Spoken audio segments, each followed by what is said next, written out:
In this part of the lesson, we will learn how to backcomb hair so that you are able to create volume for any of your client.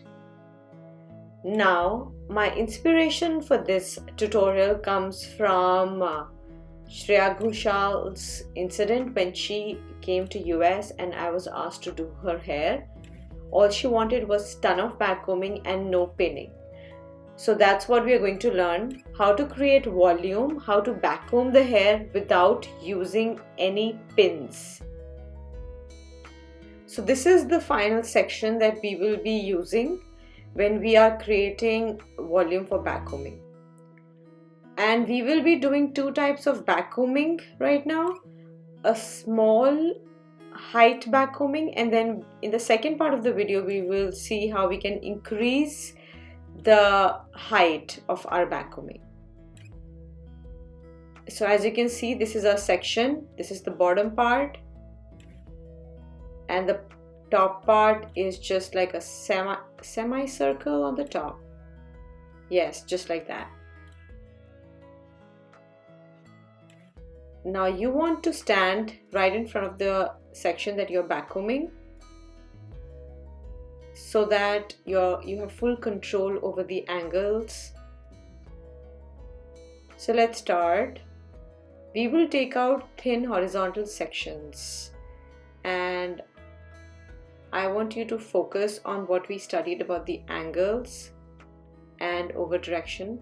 So let's take out this angle and pin this.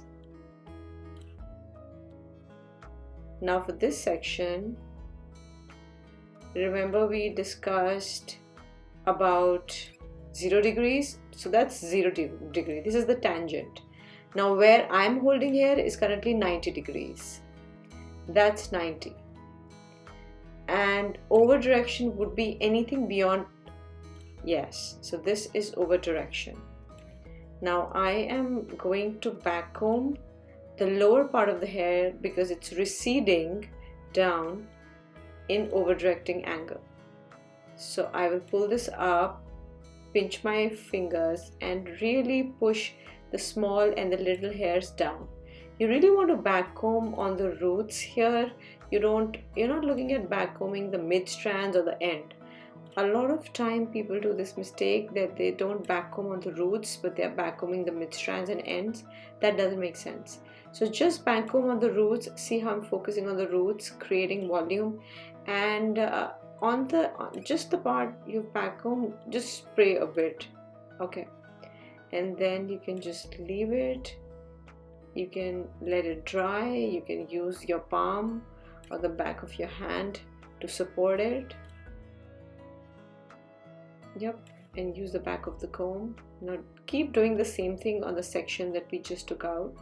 Again, a horizontal section. If you take two big sections, then you will not be able to create consistent backcombing. So make sure that your sections are thin and nice. The more volume you need, the thinner your sections will be. The lesser volume you need, the thicker your sections will be. This would really help you. Again, we are backcombing our second section now. And see how I'm traveling from the left side and on the right side. Same section, traveling on the left and the right hand side. And why are we doing that?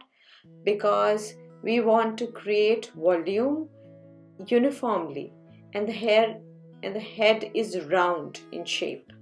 So you want to see volume in the center, on the left and on the right. And just let it dry. You don't have to immediately comb over your backcombing section. A lot of people use backcombing brush. That's also an additional tool that you can use and experiment with. I am more comfortable with my tail comb, and you can always try different tools when you're backcombing. So again, this is the tangent. This is the 0 degrees. Where I'm holding the hair is 90, and now you just want to push it forward and backcomb it we are not over directing it as much as we over directed in the bottom section. So maybe 100 degrees is what you're looking at right now. Again, traveling on the left and the right hand side.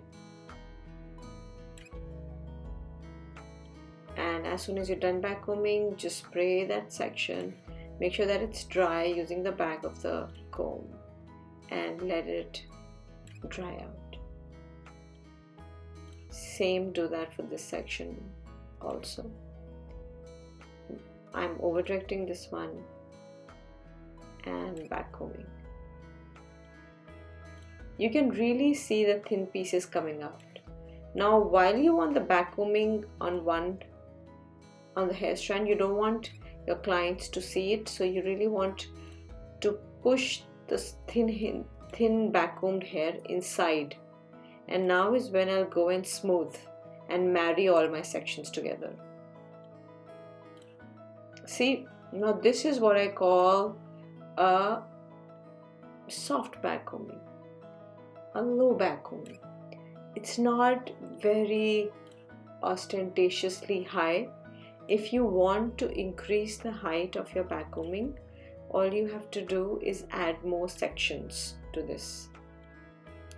So if your client wants a little volume, this is all you're going to do. If your client wants more volume, then we will change just a few things. We will keep continuing doing this. So I'm removing my last section. So I'm taking this off, which was this section. And now we are doing the backcombing for a client who wants more volume. See, backcombing is iterative in the sense that you keep doing it and it keeps adding on top of it. So I've added one more layer to it, and now I am going to take a C shape around it. So I've not taken like a straight, but like a C shape around my hair, around my section, and I'm going to backcomb it. So my tangent is this, and I'm probably going to backcomb at 90 here.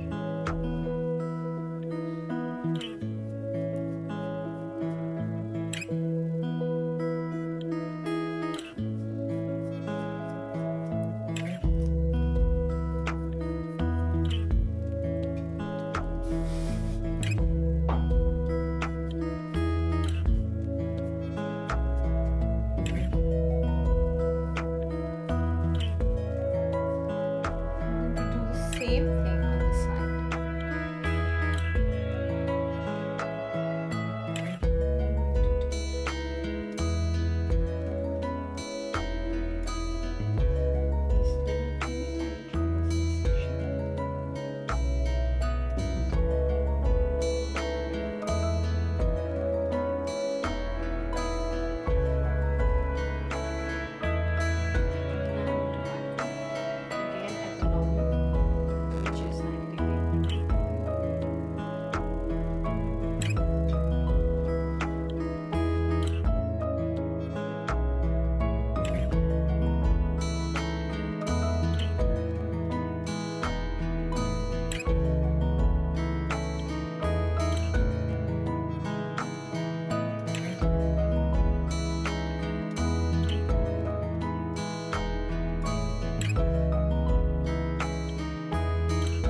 So now we will take another section. It's triangle forward section that we've taken. Depending on how our client tries to wear her hair, we've taken the central piece out, as you can see.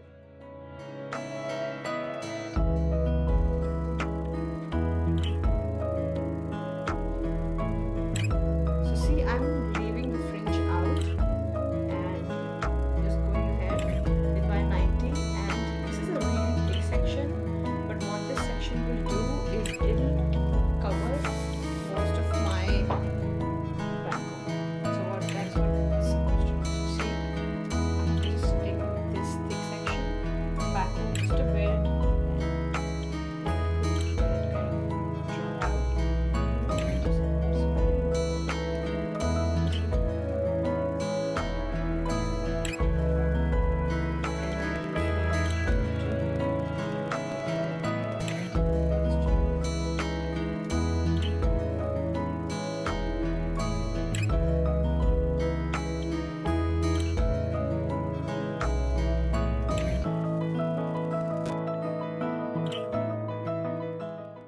so we would just comb it out and follow the direction of hair growth. Now with the comb, we are not taking away the backcombing, we are just skimming over the backcombing that we've done.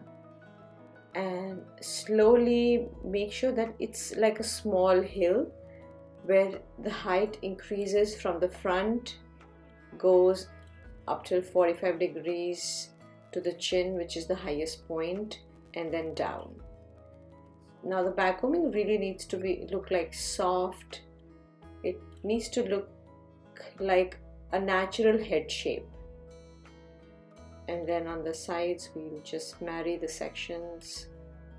Sometimes you would want to connect the sides with the top, depending on how high your client wants it precisely. For the mannequin, we don't think that we would need to have a very high front, but for clients who really have a receding hairline, in the sense that their hairline is too much in the front and their backcombing is and the head is big, then you might want to consider going in the fringe area and backcombing and connecting the sides. See how it's 45 degrees to the chin, and if I'm pushing it too forward or if I'm pushing it too backward, then it kind of looks odd. Again, you want it 45 degrees to the chin for the ideal case. And now you just marry the sections, and this is how it looks in the end.